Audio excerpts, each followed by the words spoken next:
Bonjour les amis, alors on se retrouve pour le fight tant attendu, AirPods 2, AirPods Pro, voilà, ils sont là. Donc, je les ai essayés. Alors la vidéo, elle va être très rapide, je vais pas vous faire une tonne de blabla. Ceux-là, ils sont plus petits, ils sont beaucoup plus compacts, on préfère la boîte des AirPods 2 à celle des AirPods Pro, pas de problème. Sur ça, dans le fight, c'est l'AirPods 2 gain en ergonomie, beaucoup plus petit, beaucoup plus pratique. Même le fait qu'ils ont la tige allongée, c'est très sympa parce que ça assure encore une fois que les écouteurs ils tomberont moins parce que moi ils sont plaqués sur mon visage, donc ça donne une stabilité. Et deux, moi j'ai l'impression qu'on m'entend mieux parce que les micros ils sont en dessous et ils sont encore plus proches de la bouche puisque la tige est plus longue. Donc on m'entend mieux pendant les conversations audio. Donc ça c'est le point fort des AirPods 2 par rapport aux AirPods Pro. Ensuite dans les AirPods Pro, ce que je vais préférer moi personnellement c'est des intras, donc j'ai l'isolation active que n'a pas l'AirPods 2.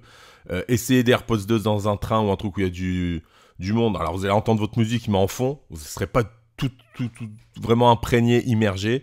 Moi j'adore ça avec l'AirPods Pro. AirPods Pro, donc le point négatif on a dit c'est qu'ils sont un peu plus volumineux. Comme il y a la réduction active de bruit, la batterie elle est moins bonne que les AirPods 2. Les AirPods 2, on peut taper presque 5 heures avec ceux-là, tandis que là, on est à 4 heures, 4 heures et demie, si on désactive la réduction de bruit, d'accord? Donc, il y a plus d'autonomie dans les AirPods 2. Voilà. Le son, ça, c'est le point fort des AirPods Pro. Le son est bien meilleur. Pourquoi? Parce qu'il y a la réduction active, parce que l'écouteur est enfoncé dans votre conduit auditif, donc forcément, t'entends beaucoup mieux. Donc, pour résumer, ici, réduction active de bruit que n'a pas l'AirPods 2 et meilleur son. Ici, bien meilleure ergonomie et une meilleure tenue d'oreille dans le sens où la tige est plus longue. Mais moi, par contre, quand je mets les AirPods Pro, ils ne bougent pas de mon oreille. Ceux-là, s'il n'y avait pas la tige, je sens qu'ils tomberaient. Donc, après, à vous de voir. Si vous êtes des grands voyageurs, vous utilisez beaucoup l'avion ou des transports en commun et vous en avez marre du bruit ambiant, prenez quelque chose avec du son de bruit active.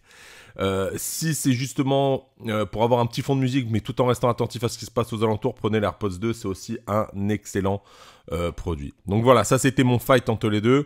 Bien évidemment, vous le comprenez, on ne peut pas dire qui gagne, qui perd. C'est chacun selon ses priorités, chacun selon ses envies, chacun selon ses goûts. Voilà. Mais ce que je vous conseille de faire, essayez même de demander à une personne, essayez-les dans vos oreilles, voir comment ils tiennent, hormis le son, hormis tout ce que vous voulez, essayez-les dans vos oreilles, voir est-ce que vous vous dites je peux rester 1 heure, 2 heures avec ce produit dans mes oreilles ou pas, ou est-ce qu'ils vont tomber, ou est-ce que c'est confortable ou pas. Donc essayez-les, puis après faites votre choix et dites-moi en commentaire ce que vous avez pensé de mon débriefing et ce que vous pensez, quels sont les meilleurs AirPods Pro ou AirPods 2. Et puis on se retrouve dans les commentaires et je vous dis à bientôt. N'oubliez pas de liker et de partager la vidéo. Salut!